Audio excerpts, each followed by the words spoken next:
Did you wander into the movie theater this past weekend with the intention of seeing Disney's The Haunted Mansion? Well, you should find a way to sneak into the theater because it's not worth paying for the money, especially right now with the strike going on. Look over there, there's a strike.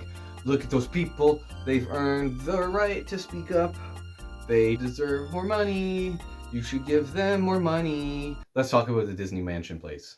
The spooky house. Disney's The Spooky House. Wait! I should warn you, before you step inside the house, this could change the course of your entire life. I'm not afraid of a couple ghosts. We follow Ben, an astrophysicist turned ghost tour guide who doesn't like talking about the ghost element of the ghost tour, so he just doesn't do anything except drink. The movie follows Ben as he helps this family try to exorcise ghosts from this mansion they moved into in order to turn it into a bed and breakfast. If I was the ghosts, I'd also be pissed about the fact that my giant Louisiana estate is being turned into an Airbnb. A priest disguised as Owen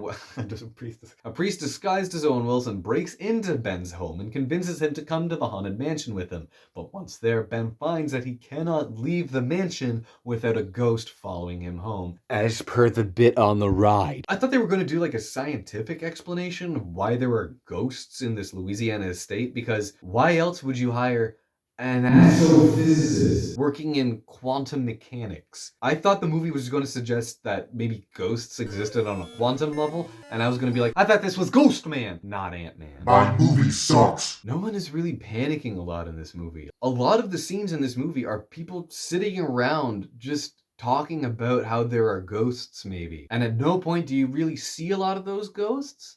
For like the first hour, most of the time, those ghosts are just invisible, and it's really boring because of that. The first time Ben visits, he just has them tour him around the house, and they try to convince him stuff's real while he fakes taking photos with his big funny ghost camera by making noises. Like he thinks that's going to work. They acknowledge it in a scene later on, but in the moment, you feel like the movie thinks you're an idiot. I'm like, I don't believe that for a second. I can't believe anybody would try that with me. I am insulted by you, sir. Insulted. Ben doesn't believe any of what's going on around him and decides to go home when he discovers that a ghost mariner has followed him. It sends him back to the mansion where he decides that he's going to help the family play Fatal Frame. I mean, take photos of ghosts. After the invisible ghosts chase him around the house a little bit, they decided to recruit Danny DeVito as well as a psychic in order to help bring a balance to their team or something. Where are 999 ghosts? I don't see them. I'm like an hour in and it's mostly been people sitting in dark rooms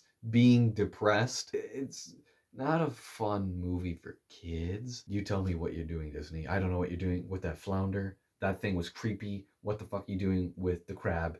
What are you doing with any animated creature thing? You got to stop. Pay your damn writers. Everyone's reaction to seeing ghosts is like really understated or done off screen, and it should be fun, but a lot of the scenes take place in like the one room or in the one hallway or the one staircase. Once everybody's together inside the mansion, they discover a secret seance room and decide that they're going to astral project into the spirit realm. I thought that was when the astrophysicist stuff was going to come in, but instead they discover that Madame Leota, the like crystal ball, she's like, y'all are going to get haunted by ghosts now. She doesn't sound like that.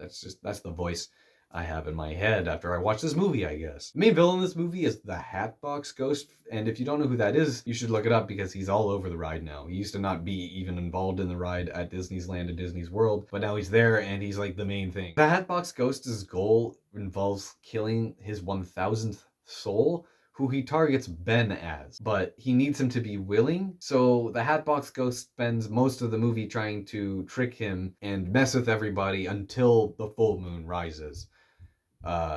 Wow. The reason the Hatbox Ghost targets Ben is because Ben has strong grievances that he hasn't faced due to his late wife dying in a car crash. The Hatbox Ghost looks like if Jim Carrey's The Grinch fucking died. Maybe the Grinch ran out of Who Hash at Mount Crumpet and had to go down to Whoville to get more, but on his way down, fell and cracked his back, and he's like, oh! Also, he had to return Cindy Lou Who's dad's top hat, cane, coat, and boots, so he was also wearing all of that, and he never got a Who Hash again, and then he decided that he was going to haunt a Louisiana mansion. After getting a sketch from the police of the Hatbox Ghost, Ben and Danny DeVito discover that the Hatbox Ghost is Jared Leto.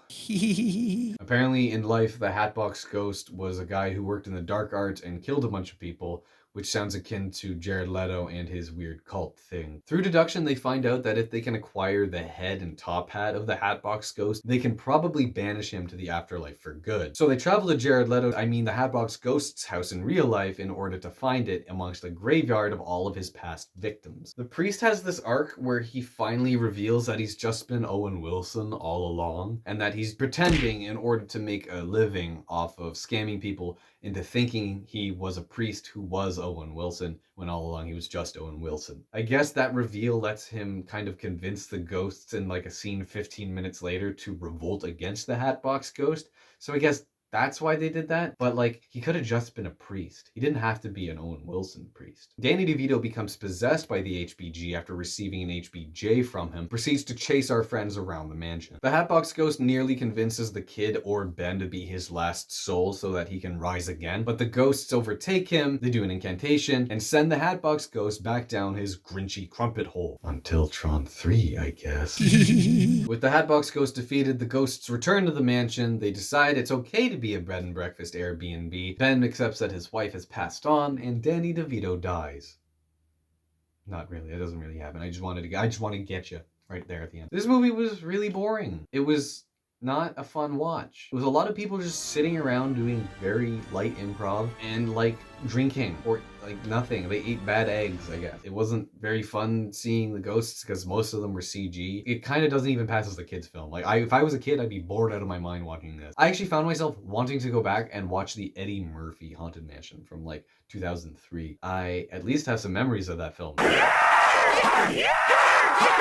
They don't really talk about why it would be bad if the Hatbox Ghost escaped. Like, his motivation is get 1,000 souls stuck in the mansion so that he can escape. Is he gonna go on another killing rampage, or is he just tired of the party and like wants to go back to his house and just like haunt that? Too many people here. I need to go. I don't recommend spending money to go see this movie. I didn't have a lot of fun with it. Very dark. A lot of scenes are it's just dark. Don't pay Disney money right now because there's a strike going on. As of recording, this movie made an estimated $25 million at the box office, and was a budget of around $200 million. There's been like no marketing for this movie from the stars of the film because they're currently striking alongside the writers in order to deserve more compensation and not have their jobs taken away by AI. No marketing, a July release date, and the ongoing writers' strike, everything was against this movie. This mansion's dead as hell. This movie's not even worth seeing in a theater. There's nothing spectacular about seeing it. Just wait till it's on Disney Plus. Just watch it that way. It's July. Why didn't you put this out in October for spooky time? Come on, it's a scary house, it's a scary time. Disney, what are you doing? Pay your damn writers. Oh my god, do it. Just pay them. Shut the fuck up.